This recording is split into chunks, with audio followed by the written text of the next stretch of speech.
Kano da abo birni mai mata mai mota tunjimin gari mai dala da gwamnan dutse Kano da abo birni Kano Madina ta.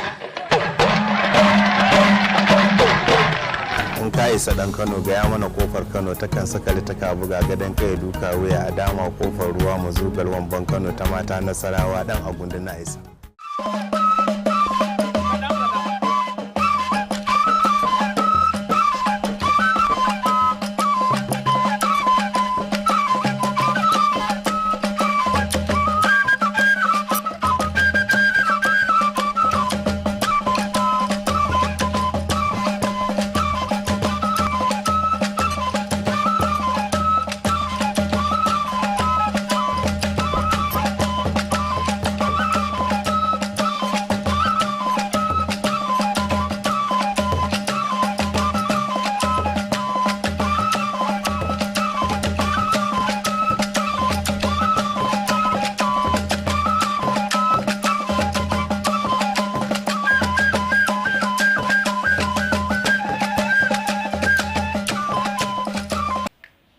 Assalamu alaikum, barkanmu da saduwa a sabon shirin tumbin giwa. Shiri kamar yadda kuka sani mukan tattauna akan tarihin Kano, jama'unta, su waye suka zo, ina suka sauka, waye sauke su, ya al'adunsu yake, menene sana'o'insu kuma ya aka samu zamantakewa da mu'amala. Ni Aminu Dogon Yaro da nake gabatarwa, na yi tattaki a rana kamar ta yau, na zo wurin Ohinoyi Ibiraland, Kano da Jigawa, Alhaji Aliyu Abdulmalik. Ba tare da ɓata lokaci ba, masu kallon mu ku biyo ni.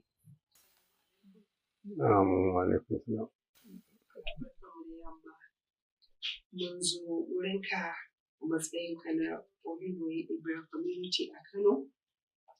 Mun zo za mu tattauna da kai akan tarihin Ibiraland Community a Kano, zuwansu, masaukinsu, zamantakewa da abubuwan gudunmuwa da suka kawo Kano. Amma kamar in fara na ga kaman kansil ya haɗu. Abinda ake cewa fada ta cika. Insha Allah. A ranka ko za ka dan gaya mana su waye su sai su mana bayanin sunansu da matsayinsu da kuma aikin da suke yi a fada. Haka ne. A'udhu billahi minash shaitanir rajim. Bismillahir rahmanir rahim. Kama inda ka nema in gaya miki ni dai da aka nada ni wani makamin na sarauta Kano cika miki da ɗaya da Jigawa. To haka Allah ba da su har yanzu ana tare. Kuma sa'in da muka fara shirya ya za yi aiki a tafiya daidai shi aka raba aiki. Na farko tukuna na nema mai martaba da jikansa Allah ya masa gafara ya bani dama zabi mai ungoyoyi na wanda insha Allahu ni Allah ya sani ni kadai ne aka bari a lokacin ya samu mai unguwa.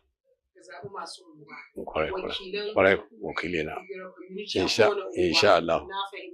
Kuma aka samu gunayen raba fili Allah ya masa rai rasuwa yanzu ma'aikacin oban ne shi ya raba Kano kashi 10 a lokacin har da Jigawa. To Ubangiji ya sa na sa wasu kuma sun koma ga Allah wasu dai suna nan. To waɗannan da nake gani a gefenka ina kyautar zaton wakilai su ma a wannan fadi. Za ka gaya mana wane ne su? Wanda yake hannu dama na sunansa Abdurrahman Ere. Shi mataimakina ne na kullum muna tare da shi. Kuma duk abin da ya kama ya taimaka mini ko wani ya kawo kara na nema mai anguwa yi mauna zuwa kansu. To shi zai neme su ya gaya masa cewa wani an kawo kara wani a gurin ana neman sa. Tun da ba ma'aikaci aka ɗauka na fadawa ka san aiki community in ba kudi za ka biya mutum ba za ka ajiye shi kurin a nan a zauna ba. Amma shi ya yarda in ya je harkarsa da yake zaman kansa yake shi zai zo nan mu tattauna abin da za mu tattauna. Insha Allah. Na kusa da shi mai unguwa uku da Naibawa da sauran da duk garin da yake nan gefe yamma duk hanya har da kwana Dangora. To a wajen Allah yake, wajen sa yake. In wani abu ya faru a gurin shi an fara tuntube shi tukuna sana zagona. Wannan mutum ne wanda yake tun da aka mina ne muna tare da shi. Za a zama in ana kira special advisor musamman mai ba da shawara insha Allah. Komin dare in ya ga wani abu da bai gane shi ba wallahi zan sanar da ni kuma na bi dake da shawararsa na ya kamata yi. To na shi kana ji biyu ke da ire-iren su zofin shekara wato ainihin har iyaka da gogo yana hannu Allah yana hannunsa.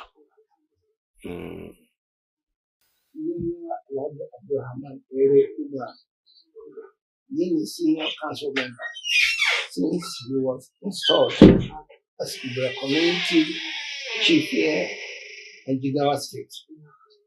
So being a businessman, after doing my business up and down, I always comes here to cheer him up. Whatever they bring here, other cases, most of our people, some cases, how we can settle them. We do settle that together. This is exactly. I like to know. Gidana yana amfani da nake kula da lokacin na game da sarki Kano yana da fadi wanda dole in ba da ya raba kashi-kashi zai ya duba garin da shi ne kuma da ya raba Kano kamar da ya gaya mana ya raba shi da 10 shi ne aka bani gefe tun da zawon na da Lado abin da ya yi duk wani da lokacin da yake yin har zuwa iya da Kano nake kula da shi. Amma idan wani abu haka ya faru a can sai an zo a gaya mun idan na kasa sannan zai ci da shi aka ci da shi da abin da kamata. Amma idan aka sami da mutane nan mara hankali ko barayi ko abin da suka ji labari cewa za su shigo Kano mu ne masu zuwa mu zo da sarki shi da ma sarkin Kano kuma a mai da su ba jami'an hukuma sai da za su yi su ko da samu lafiya kan aiki na alhamdulillah. Ina sani ne special advisor on side of issues to do with the council. It's like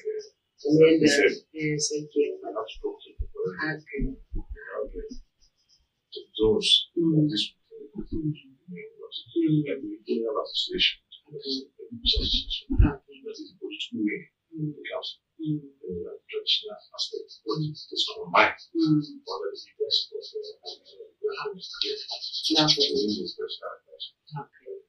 so alhamdulillah Haruna Adamileku Bello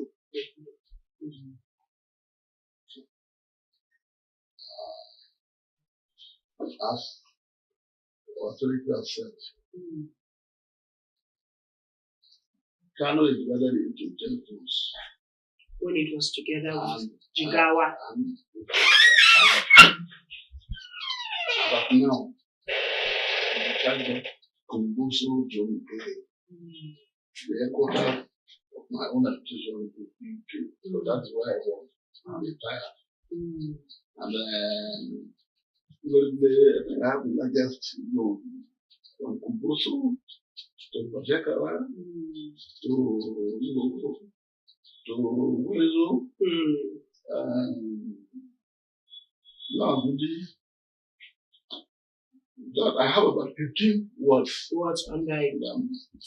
Whatever camp there, come our best to settle it. What is above us, come to settle. As Ricky have done, God, my Lord is very much, gave me permission to have sub honorable and the honorable, like honorable in villages.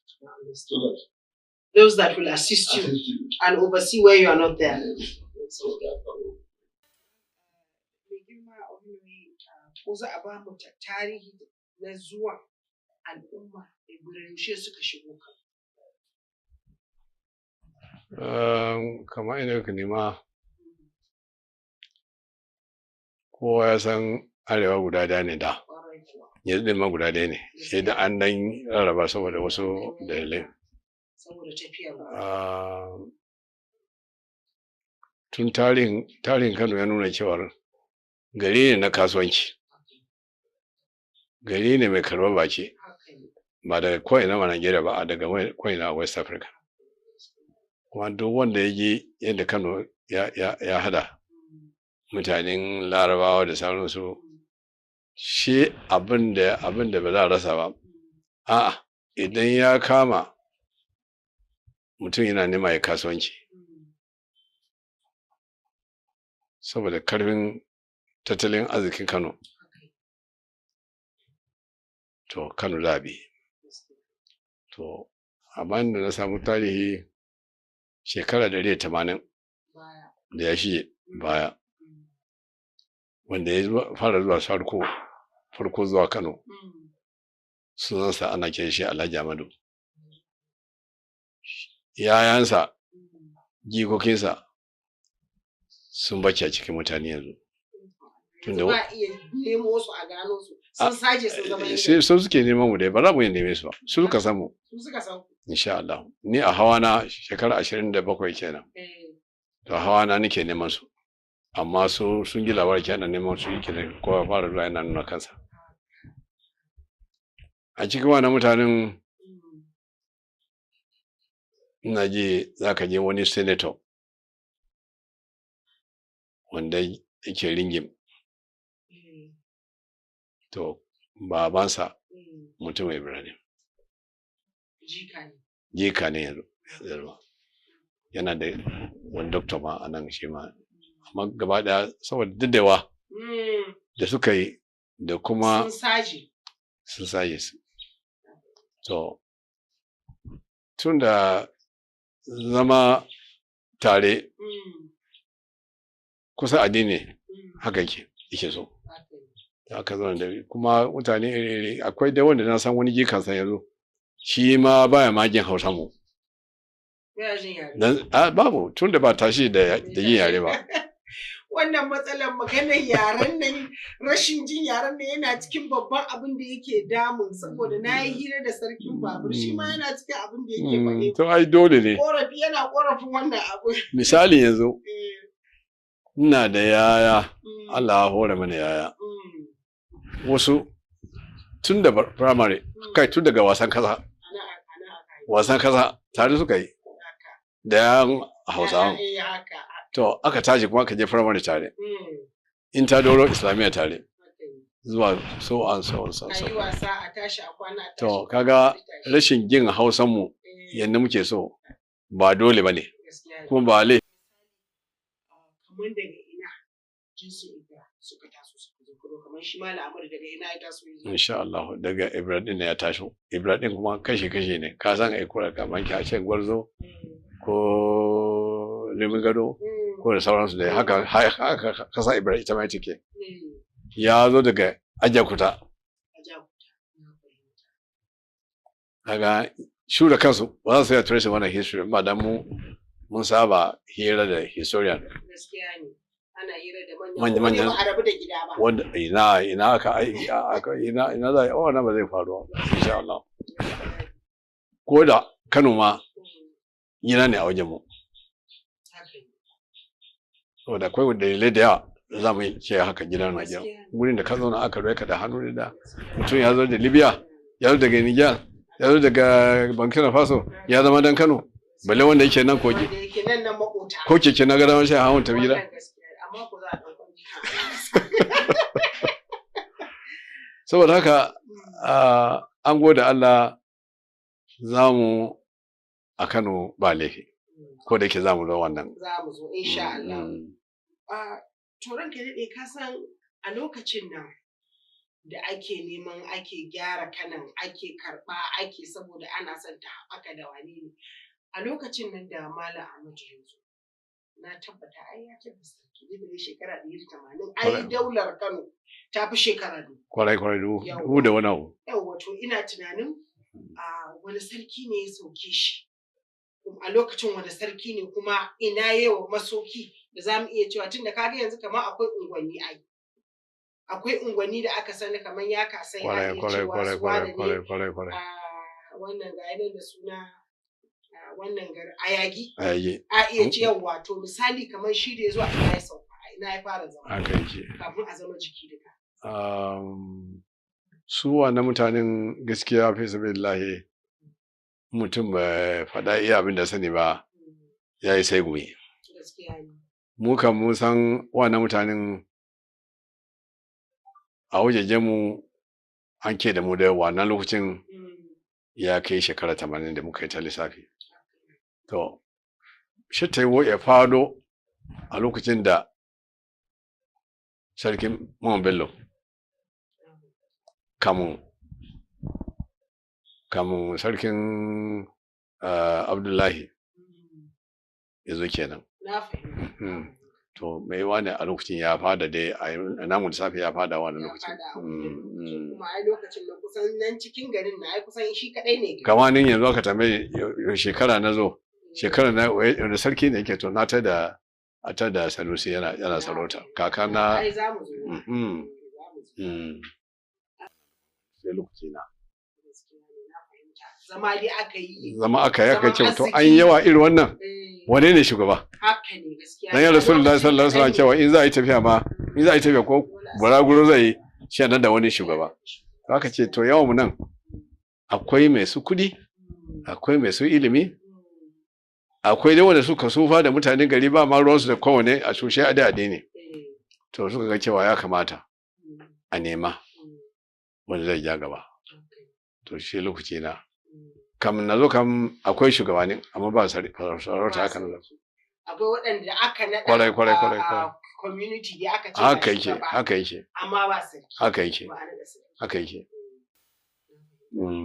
to ranka ya daɗe yawanci za ka ga ko irin sarakunan garuruwa haka ne masu representing community za ka ga suna da dangantaka da masarautar gida musamman a wuri kamar Kano dan hirar da na yi ba kowa ake ɗorawa ba ya wakilci jama'a mazauna nan wanda suka zo daga wuri. A ranka ya daɗe za ka iya mana sharhi ko akwai alaƙa da masarautar Igiraland ko ya abin yake daga ina Ohinoyi Igiraland Kano Jigawa ya aka zo inda muke yanzu. Daidai ka faɗa kuma kifa tun tambaya wanda zai baka daidai abin da sani game da ainihin ina dangantaka sarkin Kano na wanda na kowane lokaci ma daga lokacin da aka zama Ibra ya zo wani aka fara zuwa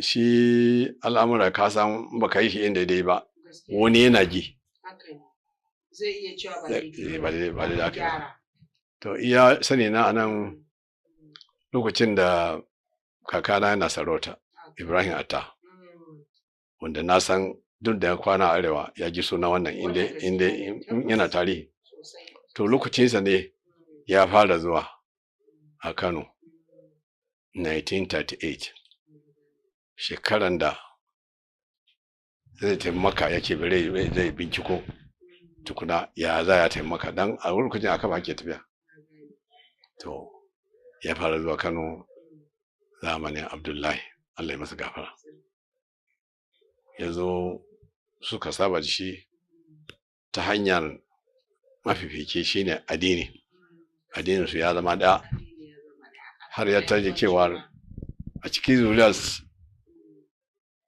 wajenmu ba shi ya fara karatu ba, amma shi ya haɓaka ta. Shi ya fara yin makaranta a gidansa na boko da na arabi. Sarakuna da ba karamin sadaka suka yi ba. Shi lokacin da ake karatu ma kamar yadda zai ke gaya mana, akwai gurin da za in ka zo makaranta allo a sarkin Kano ma an nuna mai inda ake karatu a boko ba na allo ba. To in ka zo ka je ka samu koko da kosai ka sha shi ka zauna. To ko ba neme ka ba, ko ba ce ka tafi ba, ai ka san ka je gurin wani kokon ba za ba ka yi ba. To ya zo an samu wannan, ubangiji ya tumce shi ya hada kan mutane addini wanda kutun mai so abun a turawa ne, shi wanda suke so. Maka da ra'ayi nasu kamar yadda kashe sarki Aliyu wanda yake tarihinsa, ai ba shi da ra'ayi turawa ne, addini kullum ya tsaya kai, sai da suka bi shi Sokoto a cikin tarihi. So kakana shi ma sha gurmaya yanda inda aka gina masallaci na yanzu Central Mosque, a nan Roman Catholic za su gina coci. Shi kakana ce over my dead body, ina almagiri na karanta Qur'ani, in zo sarauta kusa da gidana a za a yi coci, sai ku ji can sarki ya nuna musu. To zan takaice wannan magana ne saboda kowa ya san tarihin nan. Akan haka suka samu da turawa, ai ba a son su kamar yadda aka yi sarki Alo. To shi ma a karshe bai kai labari ba, sai shekara 37 a ciki aka hada da wanda za a hada da shi da marasa tarihi, sai suka ga kakana aka ce to yanzu za a hada mutane da kai sarauta. Su sarauta kuma yake zuba su gada haka ba.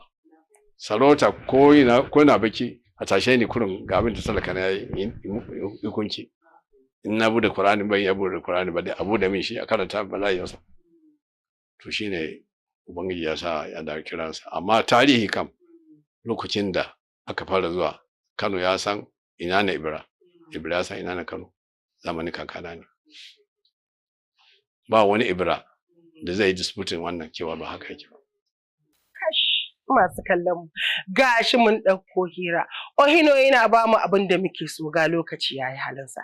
Ai kun san dama mu Tumbingiwa tarihi muke bi, kuma muna ɗora muku hotuna da abubuwa don ku shaida lalle haka din nan akai. Amma kamar yadda na ce lokaci yayi halinsa, insha Allahu wani satin za mu ɗora da Ohino inda zai ƙara ba mu wasu abubuwan, inda za mu ƙaru mu san daga inda muke, ya muke, ina za mu, me muke hango wa kanmu. Insha Allahu haka za a yi. Kafin ne sallama da ku, ina so in gode wa abokanan aiki wanda kullum su suke tayani muke kawo muku wannan shiri, da hukumar talabijin ta kasa wacce ke nan Kano ma'ana NTA. Ni Amina Dogon Yaro da na shirya na gabatar nake cewa Allah ya haɗa mu wani satin. Bis salam.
tumbin giwa ko da mai ka zo an fika.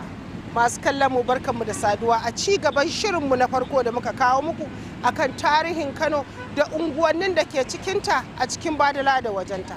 In kun tuna wancan satin mun dan dakatar da sharhinmu saboda lokaci, amma a wannan satin za mu dora mu ci gaba. Za mu ɗauki unguwanni 1 zuwa 2 inda za mu tattauna suwaye mazaunanta, yaushe suka zo, ya aka yi suka zo, ina aka ba su ƙasa, waye ba su ƙasa, wane ci gaba aka samu a tattare da su, tare kuma da ya zamantakewar take. Masu kallon mu ku biyo ni.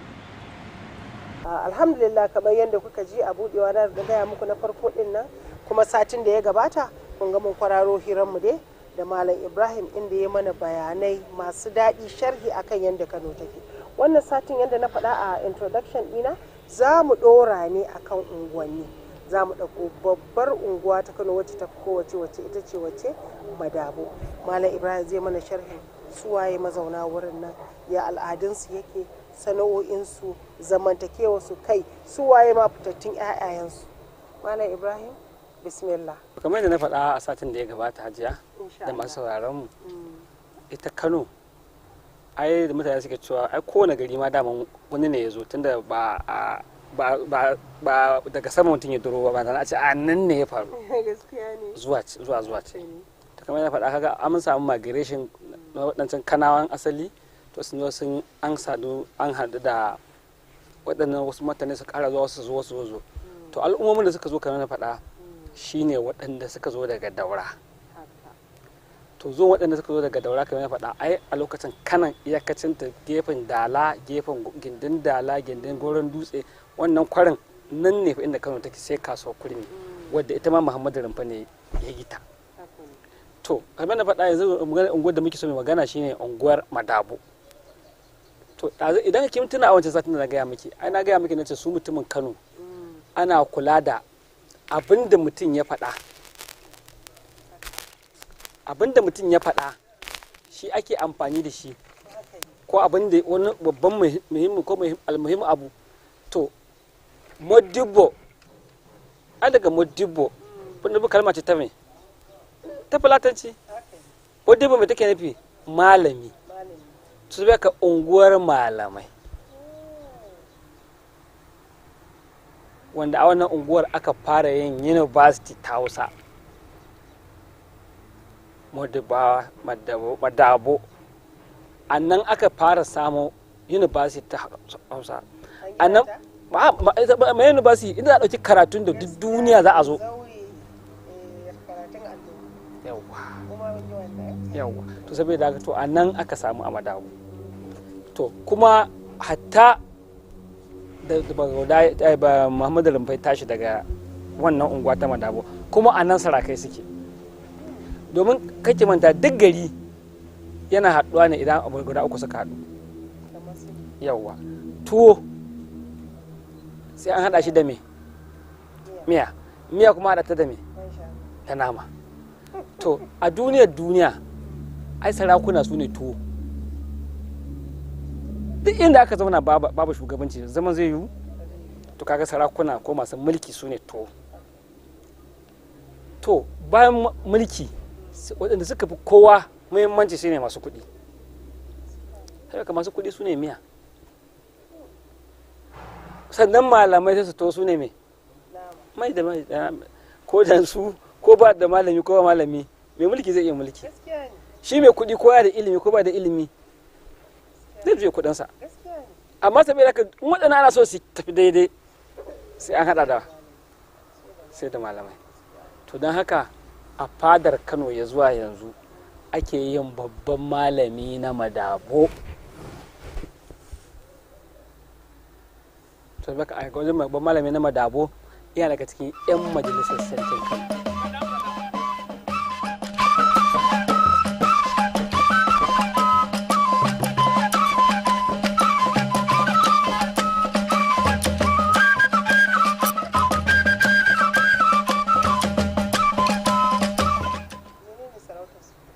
Shi ne sarautar ɗinsa kenan, babban malami na Madabo, malami ne a majalisar sarki, ɗan majalisa ne, kuma ga abin ya tafi gida-gida gadon sama. Shi ne sunan title ɗin kenan, sunan sarauta kenan babban malami na madabo.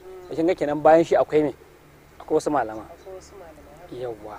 To madaba tana nan, ita ce unguwa ce take a birnin Kano, tana tsakanin Dala da Kabuwaya da Dambazau da to anan tsukin anan madaba take. Ita suna cikin ƙwariyar tsohuwar birnin Kano,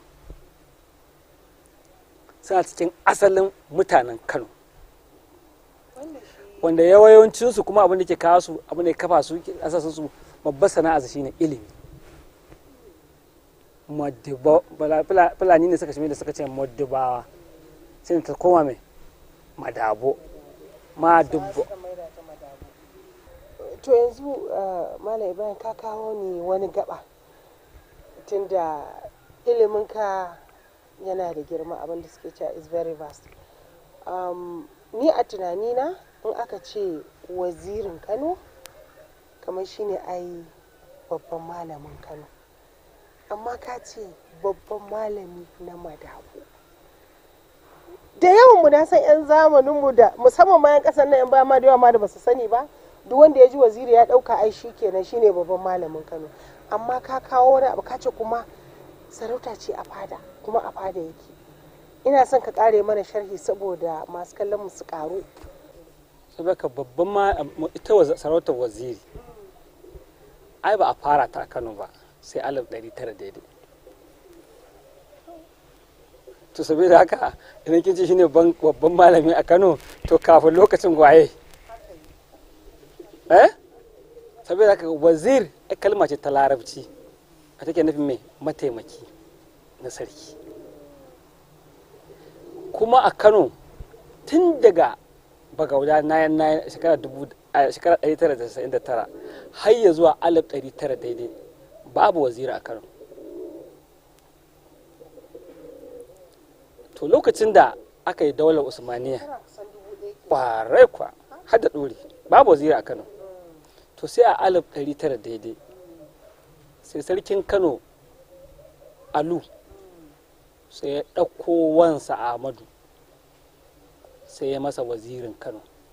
To malami ne ko a saboda malanta ya ɗauko ya masa? Kin san me yasa ya ɗauko ya masa? Saboda rama gayya ga Sokoto, sun daina Kanawa sun yi tawaye wa Sokoto. Kuma a ƙa'idar Sokoto daular Usmaniya, wazirin Sokoto shine mai kula da Kano. To sai ka so mai sai suka yi waziri a Kano, kuma me za a ce? Sai aka dakile kishiyar nan. Tunda sarki yau sai ka sai zo sai mata waziri. To waziri ina nan har ya zuwa 1903. Shekara 3. Saboda ka shine da ake ce masa mai shahada. To yasa kike ji, me yasa kike ji duk wani mutum kina jin a ce masa gwadabe? Me yasa ake ce masa gwadabe? Me gwadabe? Baki san me gwadabe ba? To gwadabe, tsohuwar Hausa gwadabe shine hanya. Hanya. To Ahmadu gwadaban Kano. Ka duk lokacin da ce Ahmadu gwadabe, to in dai kana son sarkin Kano, to ga hanyar sanan Ahmadu. To kin ji inda Ahmadu gwadabe ta fito. Kin fahimci wannan? To bayan Ahmadu gwadabe ya bar duniya 1903, sai baka tura sun zo sai suka ce a sake yin waziri. To sake yin wazirin nan sai aka yi waziri sarki dan tafi da Muhammad dan maje Karofi. To sai aka shi kuwa sarkin Kano Abbas kane ne gurin tafi da Muhammad. To sai aka sai ya dauko dan wansa sai ya masa waziri, kuma dan wansa nan sa'ansa ne, shekarunsa daya, abokinsa ne, shine Abdu sarki. Sai aka yayi wazirin Kano daga 1903 zuwa 1904, watansa 11 aka tuɓe shi. Shi ya malami ne? Kaga shi ya sarauta ce kawai ta sullube. Sai sana ɗaya yi. To sai ki zo wazirin na 3, sai aka ɗauko ɗansa cikinsa Abdullahi Bayar sarkin Kano sai ya masa waziri. Shi ne daga 1904 zuwa 1906. Shekara 2. To ya tafi ta 3 sai aka tuɓe shi. sai aka ɗauko bawan sarki alabar sarki da ake ce masa ɗan rimin Kano alabar sarki sai aka yi masa waziri. Duk wanda shi ma abin ne to abin da ya sa ta tafi malanta ake gana da malanta to a 1907 bayan an tuba alabar sarki sai aka ɗauko malami ƙasaitaccen malami ingantaccen malami da duniya ta yadda malami alƙalin Kano Muhammadu Gidado sai aka yi masa waziri. To da haka mutane suka ɗauka duk wanda za a naɗa waziri sai malami saboda zamaninku shi aka sani mu da iyayenmu da kakanninmu kin ji yadda waziri ta zo to ɗaya kenan. Amma shi babban malami kamar na faɗa miki yana nan a cikin majalisar sarki ta shari'a. Haka ko yau idan sarki zai zauna in kin ga sai idan wazirin sai idan babban malami bai ga dama zuwa fada ba in dai ya zo a gurin zaman sa yana a gurin fada kuma yana idan sarki na shari'a yana da ikon ya bada fatawa malami ne shi mai bada fatawa a fada sarki dai kenan. So bai kamar na malaman mu madabo sun yi littattafai da yawa duniya ta san su akan sha'anin ilimi har wanda ke mai neman karin bayani ya duba littafin na aikaca na Abdullah Uba Adamu Uba Kantoma to shi ma ya littafi cewa daga Madabo daga jami'an Madabo wanda ya yi cikakken bayani na irin gudunmuwa da abubuwa da mutanen Madabo suka bayar. To wannan ita ce Madabo kuma kin ji dalilin aka ce mata Madabo waje ne wajen ilimin da har yanzu kuma ana zuwa ɗiban ilimin. Hatta shi kansa wazirin gida da kika faɗa to da yana zuwa in ya je ya gama harkar fada haka zai ɗauko motarsa ta fagiransa ko zagi ba zai ɗauka ba saboda tawali to Madabo ɗauka. Jama'a shekara kwana ce domin yau mun cika shekaru 50 tunda Allah ya yi mana baiwa da alfarmarsa na danka mana ragamar sarautar Kano. Cikin rahamar Allah kuma Ubangiji ya sarrafe mana al'umma muna neman idan mun yi wa wani abu a cikin waɗannan shekaru 50 ya gafarta mana. Mu dai ba wanda ya mana wani abu kuma an yi ma muna tabbatarwa da cewa mun yi gafara. Malam Ibrahim wannan tarihi da ka ɗauko mana kusan shekara 1000 baya ne kafin turawa su zo su shigo Najeriya su karaso mana arewa su shiga harkokinmu. Wannan sharhi da kai mana na unguwar Madaba ne a bayan da take kafin abu za mu iya cewa 1928. Daga wannan lokacin ita kanta unguwar Madabo zuwa sauran unguwannin da ke Kano ya abin ya kasance har muka zo yanzu. Daga Bature da ya zo kin san Bature kafirin wani ya gare shi to da ya zo abin da ya yi sai da ya shekara yana bibiyar yaya ake karɓar kuɗi a Kano na haraji ya ake tafiyar da mulkin Kano. To su Fulani da suka zo Kano sun tar da tsarin Kano yadda yake garuruwa ake ɗauka tsalle-tsalle ana ba masu sarauta saboda ka bayan da ke ganshi yanzu wai ƙaramar hukuma kaza ƙaramar hukuma a'a. Mara baki misali wanda na fi sani madaki sai a ɗauki madakin Kano sai a ce dawakin tofa garinsa ne, tofa garinsa ce, bagwai garinsa ce a dai an mani ko to sai aka ce malakawa garu garinsa ce, bici garinsa ne to sai aka dawo aka sai a ce jijitar garinsa ce sai a koma can a ce dan soshiya haɗa suke ba gabas da yamma kudu da arewa ko ina haka take tsalli to kamar misali ciroma sai a ce kofa tasa ce sai a ce dan iya ya ce gogori to kowanne ba wani mai sarauta gari daya abin da zai baki mamaki misali sai a ce miki sarkin dutse shi ke zuwa ya karɓi kuɗin haraji a ƙofar mata. To nan shi zai zo ƙofar mata ya zo ya karɓi haraji. Amma shi kuma kisan harajin garin sa zai karɓa sarkin kakaki. To kin ga abin kenan ya yake. To bature sai ɗauko wazirin Kano da na gaya miki Abdullahi Bayero sai suka zagaye Kano, sai suka yi gundumomi 24. Gundumomi 24 da suka yi kamar da na shafaɗa su ne Tofa, Ɗanbata, Madobi, Ɗanbata ko biyu, Dabi, Fagwalawa, Kura, Wudil, Ringim, Dabi nace Dabi ko?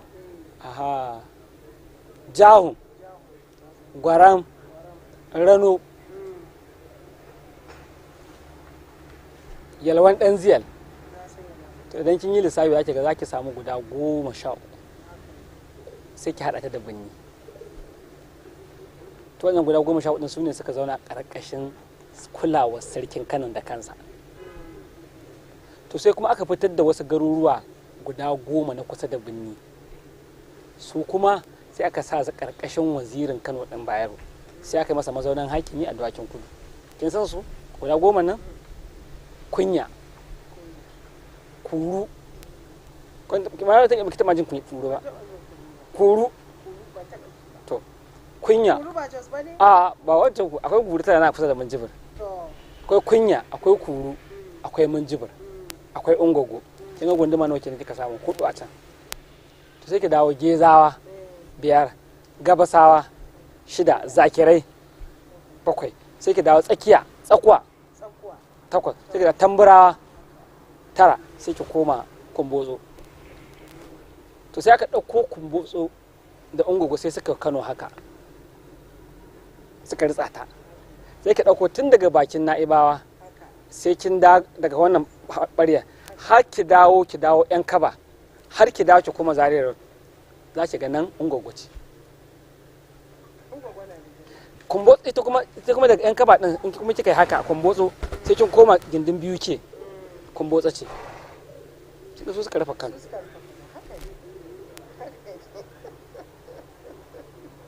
To a 1928 sai aka yi wani general reforms, sai aka ci to cikin birnin ita ma a fitan mata da unguwanni,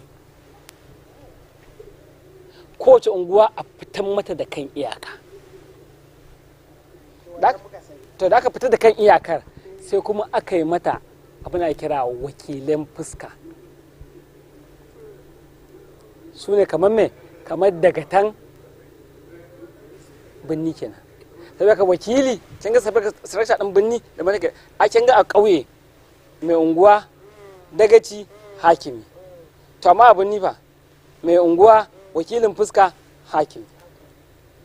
Na fata kin gane, mai unguwa, wakilin fuska, hakimi. Wannan an yi shi 1928. To lokacin aka fitar da fuskoki. To bayan an fitar da fuskoki shine aka tsatsara kowace unguwa, wata ta shiga nan, wata ta shiga, sai aka yi da maketin ɗin unguwannin da suke yadda kika gansu yanzu. Aka kuma yi yin masu unguwanni, shine sabuwar unguwanni kika gani. To kuma ba a sake wani reform ba sai 1959, lokacin da aka ce kuma yanzu birni ya kamata karu daga nan gefen nan, shine da ke aka yi wata unguwa da ke mata Sani Mai Nagi. Kin zama za ka ce masa Sani Mai Nagi? Sarkin shanu. Na san wannan. Sarkin shanu. Shi ne hakimin birni. To saboda ka shine da aka gama aka yi wa sarki, aka ce sauran sarki da gashi an gama aiki. To wannan sabon unguwa da aka kuma tana da girma, ya za a sa mata? Ya ce ku sa mata Sani Mai Nagi. Sarkin shanu Sani ne, saboda ka Sani Mai Nagi. Ba sarkin shanu ne ba? To sarkin shanu Sani Mai Saniya. Nagi ba ce? to kin zabe ta kowace unguwa in ka bi sawo sai ga akwai dalilin ne sai aka sa mata wannan suna to haka babban unguwa ce filayen wurin ko manya ne. aha to sanin me to haka Kano take haka aka yar Kano sai aka fuska an kasa Kano fuskar gabas mazaunin wakili yana nan a kofar Wambai. Fuskar arewa ga ofishin wakilin arewa yana nan a yasuwanta a nan da alɗin da kin wuce ga madabo ga gidansa ga ofishin yana bakin titi a madabo. Fuskar gabas a arewa a fuskar arewa kenan ita ce a nan. Fuskar yamma ga ta can a galadanci. Fuskar kudu ga ta can a gefen gidan sarki. In ka tafi za ka tafi kofar da gundi a ofishin wakilin kudu na. Kin ga fuskoki nawa? Ta cika. To kuma sai a 1939 sai aka yi fuskar waje. Lokacin da aka dawo da sabon gari da fage suka dawo cikin birni to sai aka yi fuskar waje. Ga ofishin wakilin waje nan daidai inda aka yi Kano guest in daidai gindin gadan nan ga ofis nan na karamin kuma yanzu to nan ne ofishin wakilin gaba waje. To ko ai ta fage sai aka yi mata mai unguwa sai aka yi mata galadiman fage. Fage gaba rukunin da sai aka dauke ta daya sai aka yi mata galadiman aka mata galadiman fage saboda a lokacin galadiman Kano ne yake shugabancin birnin gaba daya Abdulkadir to daga naka samu mai galadiman fage. Ina fata an fahimta to kin ji yanda abin ya to To be authoritative abu ne da an tabbatar da shi an yarda da haka a dalilin wannan kawai zan daga maka kafa. To na gode. Wannan sati in Allah ya kai mu wani sati sai mu dora daga inda muka tsaya. Kuma ina da godiya da ansa gayyatar mu da kake da kuma koyaushe kake sauraron mu. Mun gode Allah ya saka da alheri. Insha Allah za mu haɗu wani satin. Allah kai mu Allah sa za mu gani. Amin amin. Mai jakai Kano da abo birni mai mata mai mota cinjimin gari mai dala da gwamnan dutse Kano da abo birni Kano Madina ta. in ka isa dan Kano gaya mana kofar Kano takan sakali ta buga gadon kai duka wuya a dama kofar ruwa mu zugar wamban Kano ta mata Nasarawa dan agundu na isa.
Kano Emirate is one of the longest standing seat of power in the whole of West African sub-region. For more than 5 centuries ago, very little has changed as far as rich cultural practices and heritage that everyone here is proud of. Gidan Rumfa, as the household is popularly called, sit on about 10 hectares of land and compose of 8 royal courts in Hausa called Fada. For the first-time visitor to the palace, the traditional designs on the walls will merely connote beauty, but it is much more than that. It connotes many things. It depends on the place. Sometimes it's a history, just like murals on the wall. You will see the sword, the knife, the calabash, this and that, and you see the geometric design, the star.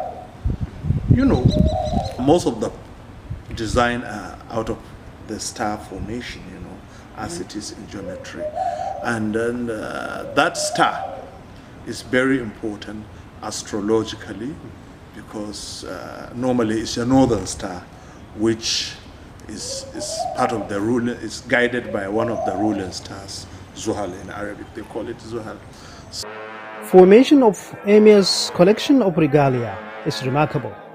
The colorful designs on the flying gown called Babariga means a lot. There is a flying gown, Babariga, that has a decoration called 2 knives. The 2 knives is a sword used during the lifetime of the Holy Prophet. So it signifies, it has some meaning to It's it. history. Yes. And there is magic square. You see about 5 boxes, which if you cycle them, it will give you 3 by 3 matrix. It's a magic square. It will interest you to know that even the process of sewing this regalia requires specific times and conditions. In fact, even the time upon which they will start sewing the gown, they have to consider good time astrologically with sort of incantation or recitation of the verses or the names of Allah. So it is not only for, in fact, it is more for protection than aesthetics. The turban itself tells who the bearer is.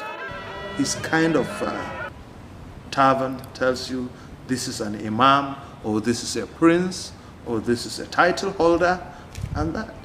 Anybody you see with 2 rabbit ear on his turban is a princely title holder, or even the emir.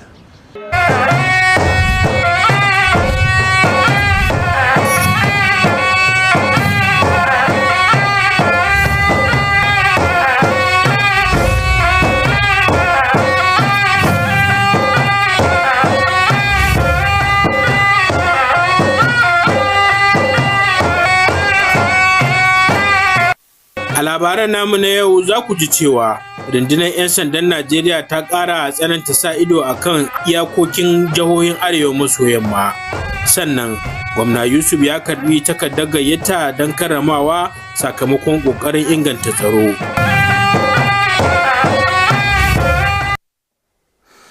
Jama'a assalamu alaikum, ga cikakkun labaran tare da ni Murtala Abdullahi Hamza. Ana sa ran harkokin tsaro a fadin jihar Kano za su samu gagarumin karfi yayin da mataimakin sufeto John na 'yan sandan Najeriya mai kula da shiya arewa maso yamma ya kammala ziyarar kwanaki 2 ta tantance ayyukan tsaro da shirye-shiryen aiki a jihar Kano. DIG Suleiman Muhammad Abdul ya bayyana cewa rundunar 'yan sanda za ta ƙara sa ido a kan iyakokin jihohi ta hanyar sabon shirin sintiri mai suna Handshake Patrol, wanda aka ƙirƙira domin ƙarfafa haɗin gwiwa tsakanin hukumomin tsaro da kuma daƙile laifuka da ake aiwatarwa a iyakoki. Elizabeth Hilalamido na da cigaban wannan rahoto. Ziyarar ta mayar da hankali ne wajen duba matakin shirin aiki na jami'an tsaro, karfafa aikin 'yan sanda na amfani da bayanan sirri wajen yaƙi da laifuka, tare da inganta matakan magance ayyukan 'yan daba a birane, barazanar tsaro ta nau'in da ba a saba gani ba, da kuma laifuka a manyan wuraren kasuwanci a jihar Kano. A yayin da yake magana da jami'an rundunar, mataimakin sufeta janar na 'yan sanda DIG Suleiman Muhammad Abdul ya sake jaddada manyan ginshikan shugabancin sufeta janar na 'yan sanda guda 6 waɗanda suka hada da aikin 'yan sanda bisa bayanan sirri, gina amincewar al'umma, haɗin gwiwa tsakanin hukumomin tsaro da daidaitaccen tsarin aiki. Ya kuma bayar da umarni akan bin ka'ida wajen amfani da tsarin bayanan laifuka na rundunar 'yan sandan Najeriya. Gaba ɗaya muke aiki gaba ɗaya, shi yasa na zo an haɗa kai gaba ɗaya na yan Zamfara da Kebbi da Sokoto duka da jihohi guda 7 da suke Northwest. Gaba ɗaya mu za mu san me yake damu, za mu san me muke bukata. A yayin tattaunawa da masu ruwa da tsaki a cikin al'umma, DIG din ya yi kira da a kara haɗin kai tsakanin 'yan sanda da jama'a wajen magance matsalolin tsaro. Mataimakin sufeta janar ya kuma gudanar da binciken tsaro kai tsaye a wasu makarantu a Kano, inda ya umarci kwamandojin yankuna da jami'an 'yan sanda na ofisoshi daban-daban da su sanya tsaron makarantu a matsayin fifiko na farko. Elizabeth Lamido, labaran NTA. An zaɓi gwamnan jihar Kano injiniya Abba Kabir Yusuf domin karɓar kyautar gwarzon jagoranci a harkokin tsaro daga cibiyar bincike da harkokin tsaro da ke Abuja. Aisha Usman ta ba mu rahoton cewar an yi wannan zaɓi ne domin girmama ƙoƙarin gwamnatin jihar Kano wajen ƙarfafa zaman lafiya, tsaro da daidaituwar zamantakewa a faɗin jihar Kano. Ga rahoton nata. Tawagar da ta fito daga cibiyar nazarin tsaro ta ƙasa ƙarƙashin jagorancin darakta Henry Nwokoji ce ta miƙa takardar zaɓe ga kwamishinan yaɗa labarai da harkokin cikin gida Comrade Ibrahim Abdullahi Wayya. Ya bayyana cewa an yi wannan zaɓe ne bayan gudanar da cikakken bincike da tantance yadda ake tafiyar da harkokin tsaro a jihohi 7 na shiyar arewa maso yamma. Kano State has distinguished. Jihar Kano ta zama abar koyi wajen magance wannan matsala. Gwamnan jihar ya nuna nagarta da jajircewa wajen tafiyar da harkokin tsaro tare da samar da shugabancin da ake bukata domin tabbatar da zaman lafiya da tsaro a jihar. The leadership that is required.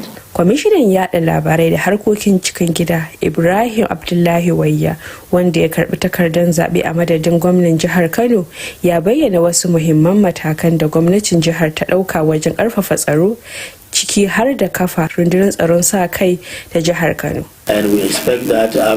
Muna sa ran cewa bayan kwanaki 40 waɗannan matasa za su samu tallafi da mai girma gwamna ya yi alkawari.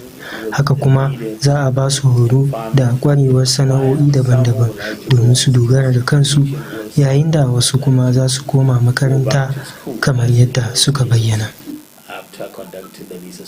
Wayya ya ce an ɗauki matasa maza da mata sama da 2,000 aiki. An horar da su tare da tura su zuwa ƙananan hukumomin 44 na jihar domin tallafawa ayyukan tsaron al'umma da haɗin gwiwar jami'an tsaro. Aisha Usman Abubakar a labarai NTA. A wani yunkuri na inganta tsaftar al'ada da kuma tallafawa ilimin yara mata, ƙungiyar Rotary Club Kano da Labarai tare da haɗin gwiwar Inclusive Project sun baiwa ɗaliban makarantar gwamnati na mata da ke unguwa 3 kayan tsaftar al'ada sanitary pad da kuɗinsu ya kai naira 500,000. Binta da mu ta bamu rahoton cewar wannan shiri mai taken samar da muhalli mai kyau da tsafta yayin al'ada na da nufin wayar da kai kan lafiyar al'ada da kuma ƙara samun damar amfani da muhimman kayan tsafta ga ɗalibai mata. Ga rahoton nata.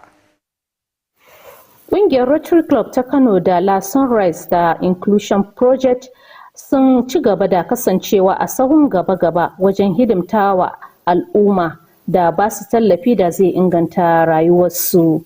Tallafin da suka bada na fakitin audugar tsaftar al'ada guda 500,000 ga ɗalibai a makarantar sakandaren mata da ke unguwa 3 an yi shi ne domin inganta tsafta al'ada da kuma tallafawa lafiya da walwalar ɗaliban.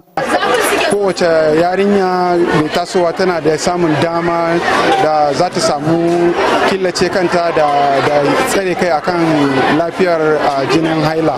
Mun zo mun faɗakar da su yadda za su kula da tsaftar jikinsu yayin al'ada da sannan kuma menene ma shi kanshi jinin al'ada. Wasu daga cikin ɗaliban da suka amfana da tallafin sun yi godiya da cewa ya zo daidai lokacin da ake bukata kuma zai taimaka musu. An koyar da mu yadda za mu kula da jikinmu lokacin da muke jinin al'ada. Mu dinga tsaftace jikinmu bayan duka awa 4 mu dinga canza pad saboda in ba a canza ba infection zai iya shiga jikinmu. Akwai wasu ƙwayan cututtuka da za su dinga shiga jikinmu in ba a canja ba. Babu abin da makaranta za ta ce sai mun godiya. Mun gode wa Rotary Club, mun gode wa Inclusion Project da suka kawo mana wannan abin. Ana sa ran irin wannan tallafi daga Rotary Club zai ci gaba da kasancewa abin da zai yi tasiri mai ɗorewa ga ɗaliban, sannan ya ƙara tabbatar da jajircewar ƙungiyar wajen inganta rayuwar tallafin ilimi a cikin al'umma. Binta Adamu a labaran NTA. To jama'a, labaran suna zuwa muku ne daga nan gidan talabijin na NTA Kano. Labaran za su ci gaba bayan wannan.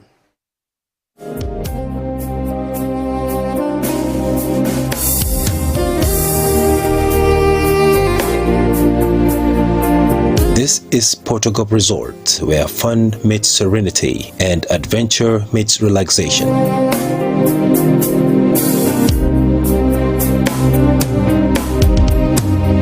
A serene environment for leisure, corporate retreats and schools excursion trips.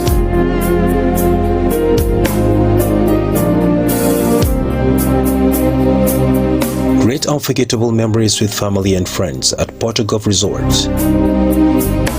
Cozy spacious rooms await the duration of your stay with us.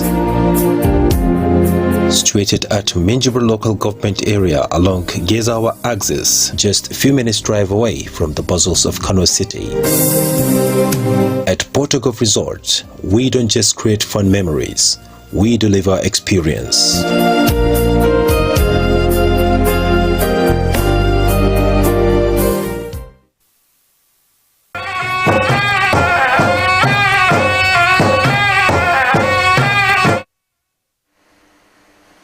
To barkamu da dawowa.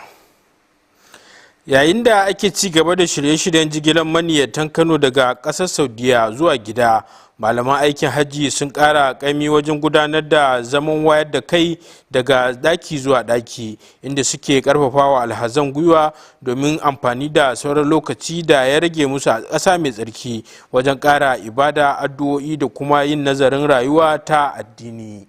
Abdullahi Mustapha ya halarci ɗaya daga cikin wannan zama, ga kuma rahoton da ya haɗa mana.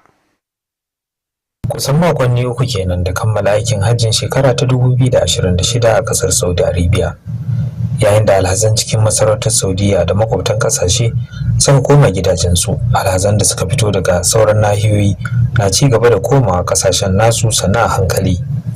Ga alhazan jihar Kano kuwa har yanzu ba a fara jigilar tasu ba, sai dai gwamnatin jihar na ci gaba da samar da ayyukan kula da za su tabbatar da walwala da ci gaba da ibadunsu. Baya ga motocin jigilar alhazai zuwa da komawa daga masallacin harami a kullum, tare da samar da karin kumallo da abincin dare, kwamitin masu bita na ci gaba da gudanar da faɗakarwa daga gida zuwa gida a masaukan alhazan. Wazozin na mayar da hankali ne kan karfafa kyawawan ɗabi'u, yawaita addu'o'i da ibadu da kuma amfani da sauran kwanakin da suka rage a ƙasa mai tsarki yadda ya kamata. Sai Allah ya ce ku zo ku ta ambatarsa, ku ta zikirin Allah, yanzu kuma za ku zo ku ta yi kamar kiran ku ga iyayenku, ko ma fiye ko da tsanani daga haka da wanda malamai sun yi maganganu akan wannan cewar a cikin al'adar Larabawa idan aka yi aikin hajji aka gama, to suna zuwa su yi ta kirari daga jamra, suna gama jiba, saboda haka za su fara kirari. Sai ni wani dan wani zai yi kirarinsa ya ta roƙon watakila mahaifinsa mawadaci ne, to saboda haka shi kenan shi ma yana son ya zama tamkar mahaifinsa. To maimakon wannan sai Allah ya ce a fazkurullah ka zikirukum aba'akum, kamar yadda kuke ambata waɗannan iyaye naku, to ku ambaci Allah ko kuma fiye da haka. Haka kuma ana tunatar da alhazan muhimmancin ci gaba da aiwatar da darussan aikin hajji ta hanyar nuna haƙuri, ladabi, tawali'u da tsoron Allah a rayuwarsu ta yau da kullum bayan komawar su gida. Daga Makka, Saudi Arabia, Abdullahi Mustapha, labaran NTA. To sai kuma bangaren rahotannin wasannin namu na yau. Za a fafata wasan ƙarshe na gasar kofin shugaban ƙasa na shekarar 2026 tsakanin El Kaneme Warriors da Ikorodu City.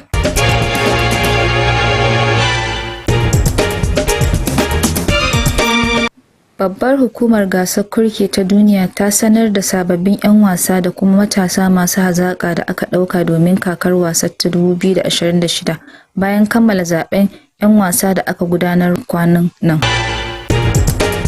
Masu ruwa da tsaki a duniyar wasan tennis na ci gaba da shirye-shiryen gasar Wimbledon wadda za a fara a wannan wata.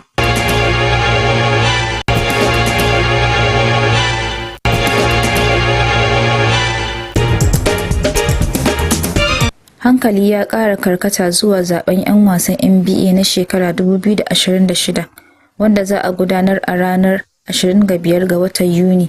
Yayin da ƙungiyoyin ke kammala shirye-shiryensu,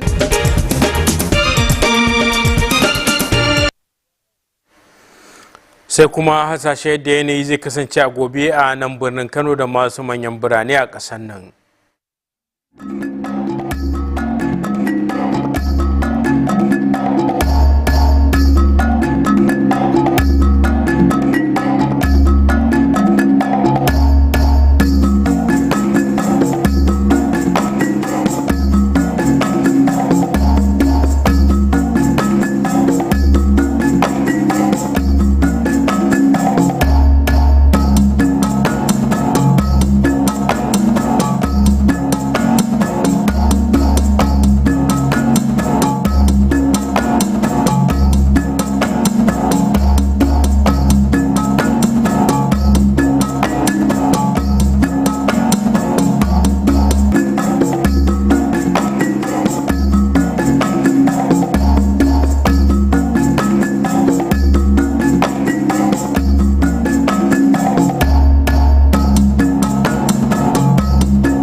To sai kuma sakon masana na yau. Masana harkokin lafiya sun bayyana cewa shan isasshen ruwa a tsawon yini na taimakawa wajen ƙara kuzari, inganta narkewar abinci da kuma bunƙasa lafiyar jiki gaba ɗaya. Sun kuma ba da shawarar rika shan ruwa akai-akai musamman a lokacin zafi. To jama'a, iyakacin abin da ya sauka kenan, a huta lafiya.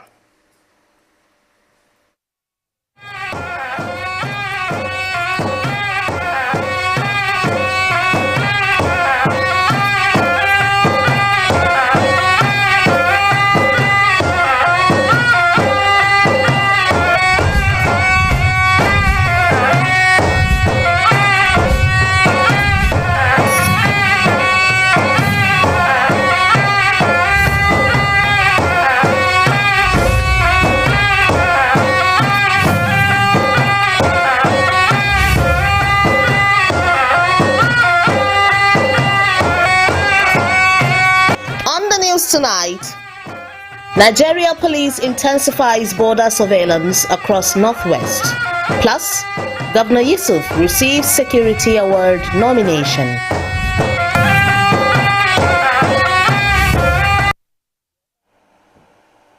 Hello and good evening. Glad to have you join us on the news on NTA Kano. I am Elizabeth Yilala Milu.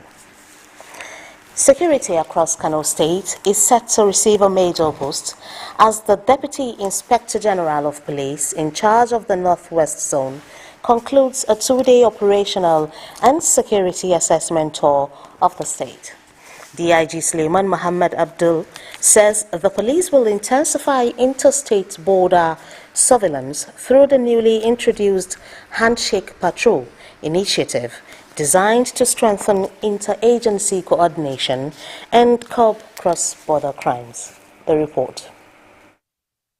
The visit focused on assessing operational readiness, strengthening intelligence-led policing, and advancing measures to combat urban gangs, asymmetric threats, and crime around major commercial centers in Kano State. While addressing officers and men of the command, DIG Suleiman Mohammed Abdul reiterated the Inspector General's 6 core administrative pillars of intelligence-driven policing, community trust building, interagency collaboration, and standardized operations, directing strict compliance with the Nigeria Police Force Incidents and Crime Database. The police is now moving to a friendly police as against how it used to be, and also to assess the security threats of the state, whether we analyze and then take it down and see what we can do to make Kano a safer place for everybody. In an engagement with community stakeholders, the DIG called for stronger cooperation between the police and the public in addressing security challenges. This intelligence can only be truly actionable when it flows originally from the community to the police. Therefore, I call on you today to deepen your support for the police in our shared duty to protect lives and property. The Deputy Inspector General also conducted on-the-spot security assessments of some schools in Kano, directing area commanders and divisional police officers to make school security a top priority. In Kano, Elizabeth Yilalamido, NTA News. Kano State Governor Abba Kabir Yusuf has been nominated for the Award of Excellence in Security Governance by the Institute of Security and Strategic Studies, Abuja. Aisha Usman reports that the nomination is in recognition of Kano State government's efforts towards strengthening peace, security, and social stability across the state. The details. The nomination was formally presented to the Commissioner for Information and Internal Affairs, Comrade Ibrahim Abdullahi Waya, by a delegation from the institute led by its director, Henry Uwokoji. He explained the nomination followed a detailed assessment of security governance across the 7 states of the Northwest. Kano State has distinguished itself in management of this menace, and the governor, we know that leadership has to do a lot with security, having provided the leadership that is required.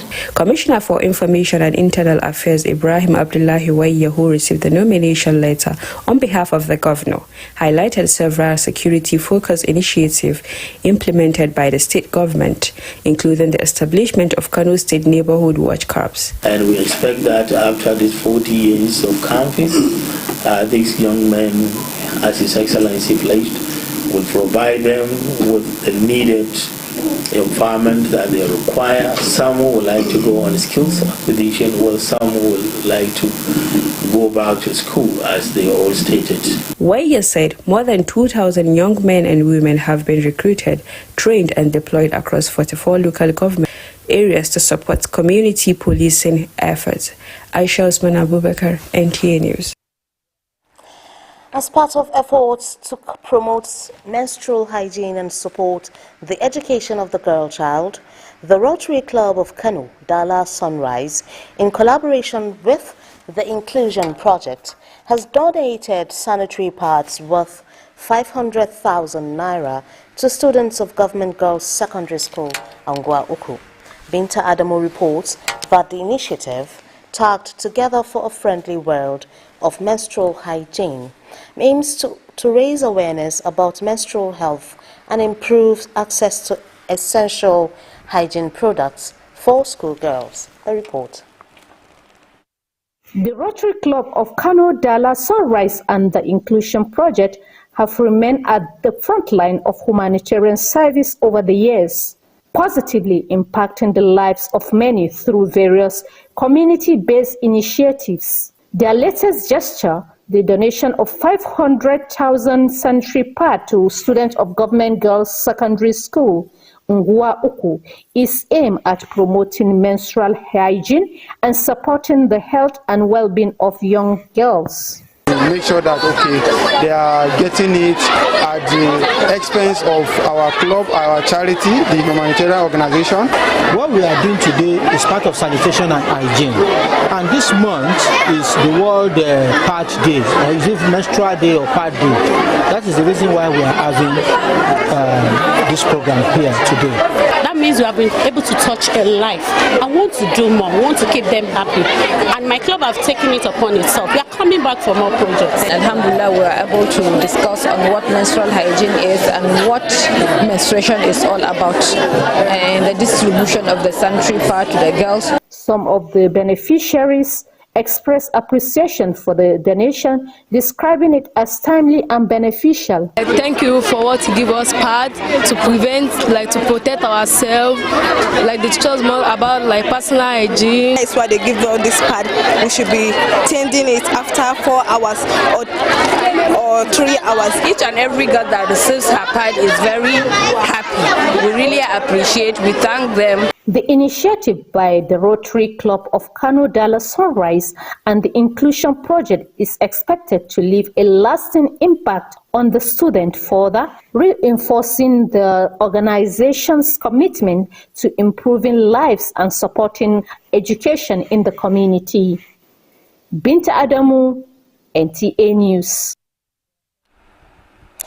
And up next is the... Just stay with us for more updates right after this timeout.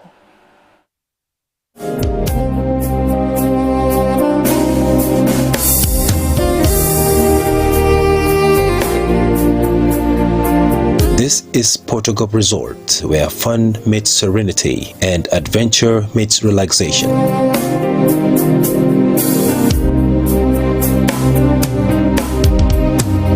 A serene environment for leisure, corporate retreats and schools excursion trips.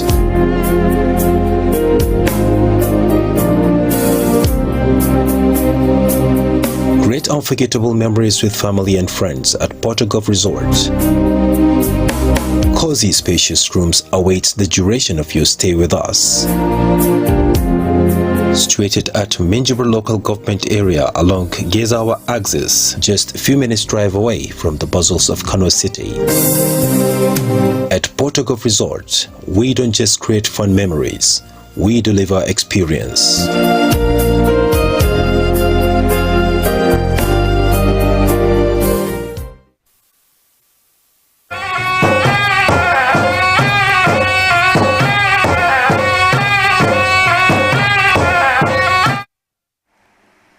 Welcome back.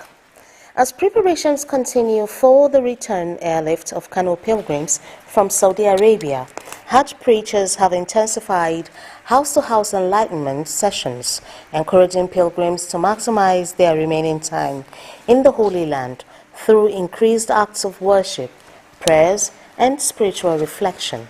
Abdullahi Mustafa attended one of the sessions and reports. It is nearly 3 weeks since the conclusion of the 2026 Hajj in Saudi Arabia, while pilgrims from within the kingdom and neighboring countries have since returned home. Those from other parts of the world are departing in phases. For Kano State pilgrims, the return airlift is yet to commence. However, the state government has continued to provide welfare services to ensure their comfort and spiritual well-being, via the daily shuttle buses to and from the Grand Mosque, as well as the provision of breakfast and dinner. Members of the Hajj Preachers Committee have sustained house-to-house enlightenment sessions across pilgrims' accommodation facilities. The sessions focus on encouraging good conduct, sustained supplications, and effective use of the remaining days in the Holy Land. Pilgrims are also being reminded to uphold the lessons of Hajj by reflecting its values of patience, discipline, humility, and devotion in their daily lives after returning home. In Makkah, Kingdom of Saudi Arabia, Abdullah Mustafa, NTA News. Up next is a sports update as compiled by our sports correspondent. El Kanemi Warriors set to face Ikorodu City in this year's President Federation Cup final in a highly anticipated showdown.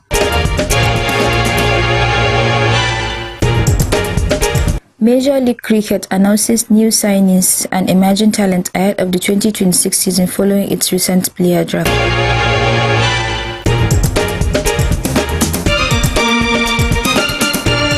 Tennis world gears up for the Wimbledon Championships, which begin later this month after ongoing grass court season events.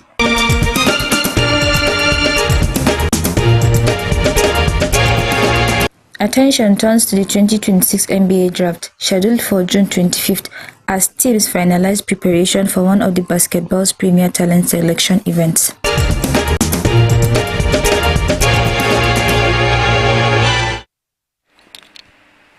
And here is the weather predictions for tomorrow in Kano and some selected cities across the country.